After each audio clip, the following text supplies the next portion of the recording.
Welcome back to another one here on the Culture of Currency.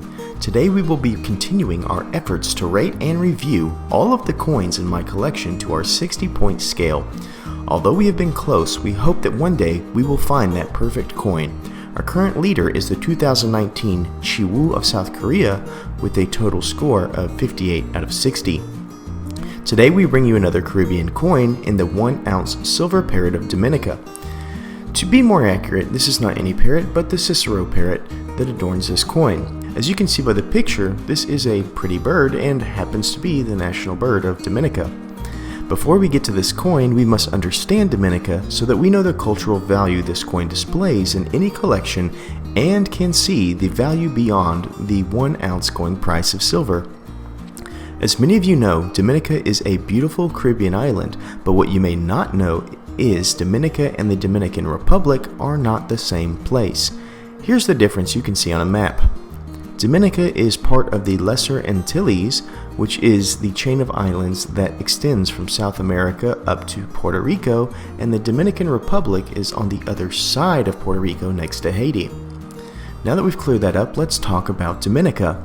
Just like other island videos I've done of the Lesser Antilles nations, Dominica's existence is due to volcanic activity. In fact, Dominica is considered one of the youngest of the Antilles because it is the most recent descendant of volcanic formation in the Caribbean. The estimated age is roughly 26 million years old. Just like in my other Caribbean videos, the Arawakan and Carib people basically made the island their own for quite some time, only to be usurped by the French.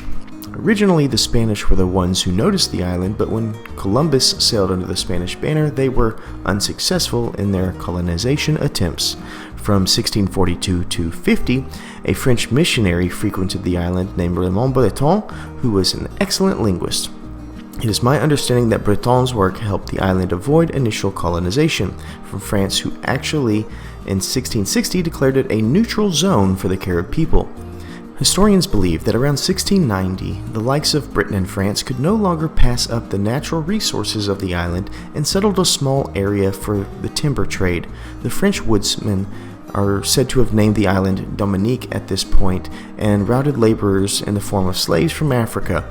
The current name Dominica is argued to be from either French or Spanish colonials. Plantations eventually rose for coffee and sugarcane. During the 7 Years' War, France ceded the island to the English, but Antillean Creole was still the language. There were many back and forth actions for control between France and England, but eventually it stayed in the name of Britain, which really worked out for the slave population due to the 1833 abolition of slavery in the English territories. Many African slaves in French territories fled to freedom to Dominica, and within 3 years there were actually 3 African descendant men elected to the island's legislative assembly. The island people were actually quite fond of the relationship with Britain, and many volunteered to fight through many of the conflicts with Britain up through World War I and II. After a couple of bouts with independence, the island was granted its independence in 1978. When it comes to amenities of the island for visitors, one of the biggest things that sticks out is nature. The diverse flora and fauna is what gives this island the nickname the Nature Isle of the Caribbean. The geography is also diverse due to active volcanic activity. The population estimates as of 2020 around 75,000 strong, with around 86% being of African descent due to slaves who were freed sticking around.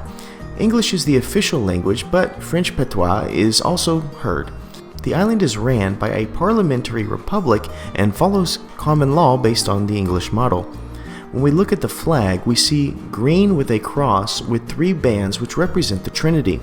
In the center is a red disc with the Sisserou Parrot, which is only found in Dominica and is the national bird.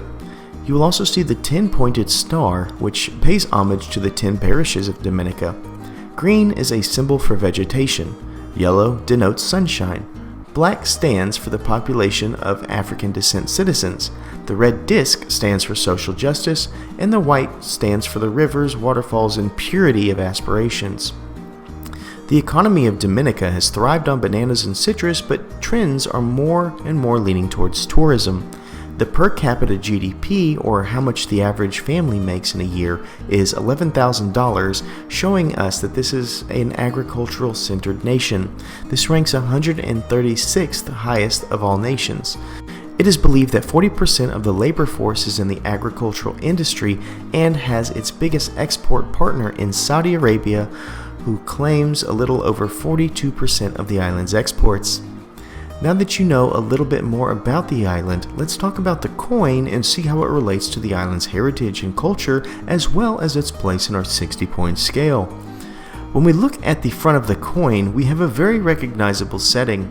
The reason it is recognizable is that all of the EC8 coins in the program adopt this as their face design. This is a highly undervalued collection of coins representing the 8 nations within the Eastern Caribbean Central Bank, which include Anguilla, Antigua and Barbuda, Commonwealth of Dominica, Grenada, Montserrat, St. Kitts and Nevis, St. Lucia, St. Vincent and the Grenadines. But basically this is a design that's a little bit more refreshing than most coin-centered coins. It scores the same as all of those other EC8 coins, seeing as that there is no difference, which is just a 6 out of 10. The back holds a refreshing scene that hosts so many different elements. We have the beautiful Sisserou Parrot in the foreground, which is only found on the island and is the national bird. We also have an airplane in mid-flight over the silhouette of the island, which I find a clever way of saying, "Come and visit." There are what look to be cartographic lines on the background breaking up any negative space and a border covered in the native flora. Dominica and the mint year are both tastefully done. There is a lot going on here and all done at a high level, and for some reason it doesn't come off as too busy. I think this is an awesome design, but it does not capture me like some coins do, so it's a 9 out of 10. Mintage is our next category. This coin is minted in parallel with the other EC8 coins and scores the same. A mintage of 25,000 coins is a solid 8 out of 10 and is becoming my favorite mintage amount for coins. Our fourth area is cultural significance. The front of the coin is a small detraction, as most coin-centered coins can be, but the back is chocked full of culture that is more than unique to Dominica. The silhouette and parrot alone are island-specific, and the moniker of being Nature Isle is evident in the design. I think we're looking at a 9 out of 10 for this coin. When it comes to collectability, which is our next category, I need to remain objective. I think the EC8 coins are one of the best series to collect currently because there are 8 different ones every year with differing artwork every year, but I'm not in that market.